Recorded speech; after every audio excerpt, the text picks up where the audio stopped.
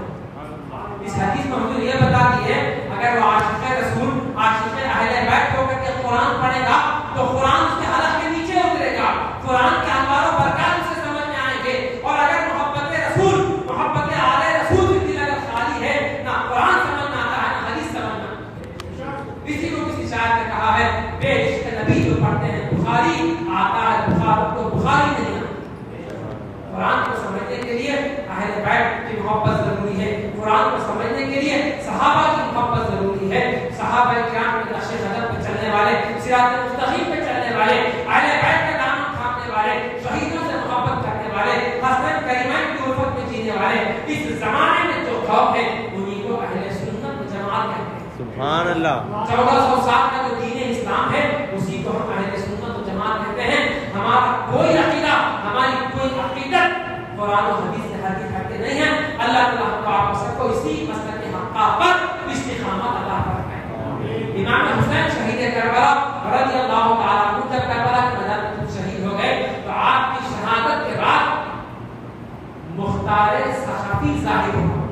مختار سخاوی کے بارے میں کتابوں میں لمبی تفصیل آئی، اللہ عالم، بعض کتابوں میں کہ بعد گمراہ ہو گیا تھا، بعض کتابوں میں نہیں ہوا تھا، اسی تفصیل پوری نہیں معلوم ہے کیونکہ تحقیق کے ساتھ ثابت نہیں ہے، مگر اتنا تو کرا امام حسین کے اوپر جو جو ظلم کرے تھے ایک ایک کو پکڑ پکڑ کے وہ عراق کی گلیوں میں وہ مختار سخاوی ایک ایک کو پکڑ پکڑ کے ایک ایک کے گلے کاٹ کے ہاتھا کاٹ کے پیرا کاٹ کے وہ لوگ کو تاپا تاپا کے بدلا دیا، سب کا بدلا دیا مختار سخاوی، جتنے خاطرانے اہل بیت تھے سب کا ایک ایک کا چن چن کے بدلا دیا مختار سخاوی۔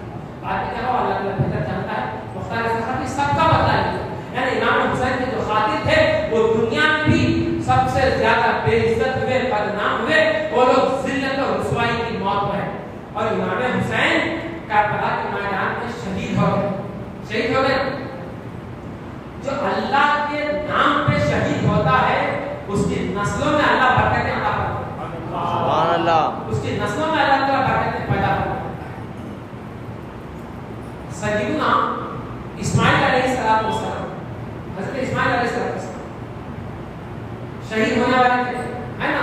اسماعیل علیہ السلام اللہ تعالیٰ کو بچا لیا، شہید نہیں ہوئے، بس صرف ابراہیم علیہ السلام قربانی کی جو نیت کرے اس نیت کی بنیاد پر اللہ تعالیٰ اولاد اسماعیل میں اتنی برکت رکھا، اتنی برکت رکھا کہ حضرت اسماعیل کی اولاد میں رسول پاک پیدا ہوئے، سبحان اللہ۔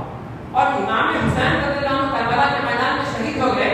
امام حسین کے بڑے بیٹے 18 سال کا حضرت علی اکبر بھی شہید ہو گئے۔ امام حسین کے منجلے بیٹے حضرت علی اوسط جن کا لقب امام زین العابدین ہے یہ شہید نہیں، ان کو چھوڑ دیا گیا۔ اب امام حسین کے تیسرے بیٹے حضرت علی اصغر رضی اللہ عنہ یہ بھی شہید ہو گئے 6 مہینے کے۔ اب ایک امام زین العابدین جن کی عمر 14 سال کی تھی انہوں ایک شہید ہیں، ایک امام زین العابدین ایک وہ ایک نے اللہ اتنی برکت دیا آج پوری دنیا میں حسینی سید نظر آتا ہے، سبحان اللہ۔ امام زین العابدین ایک کی اولاد تو ایک امام حسین کی قربانی اتنی قبول ہوئی، اللہ وہ ایک اتنی برکت دیا کروڑوں حسینی پیدا ہوئے، ایک سے صرف ایک سے کروڑوں حسینی پیدا ہوئے، وہ آپ قربانی کی اچھا امام حسین جب قربان ہو گئے عراق کی سرزمین کے اوپر آپ کے خون کی قربانی رائگاں گئی نہیں، آپ کی شہادت کے کچھ سالوں کے بعد اسی یزید کے خاندان میں حضرت عمر بن عبدالعزیز پیدا ہوئے جو اس امت کے پہلے مجدد ہیں، آپ تاریخ میں پڑھو ان کا ذکر بخاری کی حدیث میں بھی ہے، حضرت عمر بن عبدالعزیز رضی اللہ عنہ جو اس امت کے پہلے مجدد ہیں وہ یزید کی اولاد میں پیدا ہوئے، یزید کے خاندان میں سے، مگر اللہ کے اتنے نیک بندے اس امت کے مجدد ولی کامل اور خلیفہ بھی بنے، اللہ تعالیٰ فضل ہے خلیفہ بنے، ایسے خلیفہ کہ حضرت عمر بن عبدالعزیز کی خلافت کو خلافت راشدہ کہتے ہیں،